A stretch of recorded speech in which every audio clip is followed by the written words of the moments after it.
Let's break down all the developments over this weekend with Alexander Bolton, senior staff writer with The Hill. Alexander, thank you for joining us. I want to start with the news of the weekend, obviously.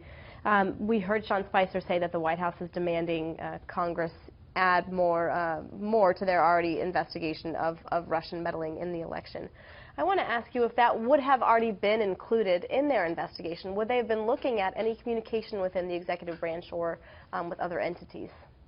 I think the focus of the Republican-led investigation of the Senate and House Intelligence Committees would have been to see whether Russia had an improper influence that determined the outcome of the election, whether that it did in fact steer the election to Trump. That's kind of the mandate of the investigation.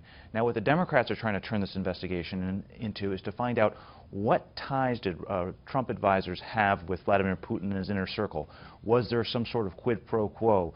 Was there some sort of deal that they would lift sanctions if the Russians helped them? So the Democrats have been trying to steer this investigation in another way, and now the Republicans are trying to turn it back another way, turn it towards the Obama administration. And that's what I think Trump's tweet is about. He's saying, look, you know, he has reason to believe, and it appears that he's working off media reports and perhaps something more, that the Obama administration was surveilling his campaign and that he thinks that that should be taken into account. So now he wants to broaden the scope of that investigation that initially was supposed to be to see what influence the Russians were having on the election. So where do lawmakers go from here? You talked about the House intel and the Senate intel. There are certainly other committees who are looking into Russian meddling in the election, but all of them have different, I guess you could say, powers, if you will, meaning they have access to certain things that other committees don't. So how, as someone who is sitting at home right now trying to figure out how all these committees are working together, how are they working together? How are they not working together? Well, I don't think they're really working together that much at this point. Now, Mitch McConnell, the Senate Republican leader, he has said that the Intel Committee should take the lead.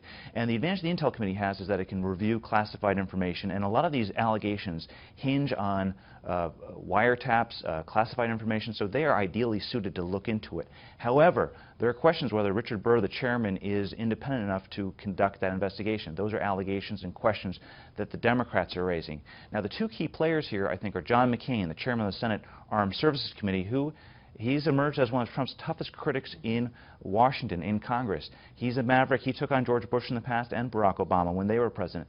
He has subpoena power as Armed Services Committee chairman. So if he inserts himself, he could play a role. The other one is Bob Corker, the chairman of the Senate Foreign Relations Committee. He's also had an investigation looking at the far-reaching efforts by Putin and Russia around the world to influence elections. Now, they don't have the classified status or the access to classified information that this investigation really hinges on, but they do have subpoena power and could play a role.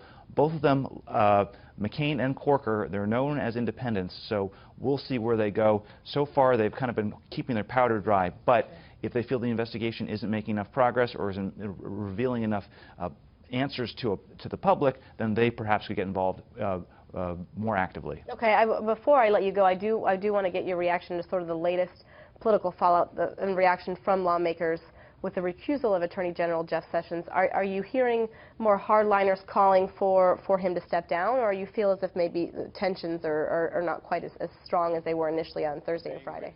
Well, you know, I think what the Democrats are most concerned about is who's going to be in charge of this investigation. Now that Sessions has taken himself out of the picture, they don't really care so much about what he does.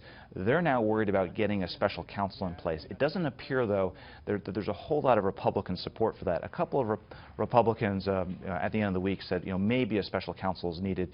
Lindsey Graham, who's one of John McCain's close friends, says perhaps if it rises to a criminal matter. Tom Tillis of North Carolina said, look, we should follow the facts where they lead. But right now, I don't think any Republicans, at least in Congress, think that the fact pattern has reached a threshold where special counsel is necessary. Right, right. All right, Alexander, thank you so much for joining us. There's so much more we could talk about. That's all we have. Thanks you very much.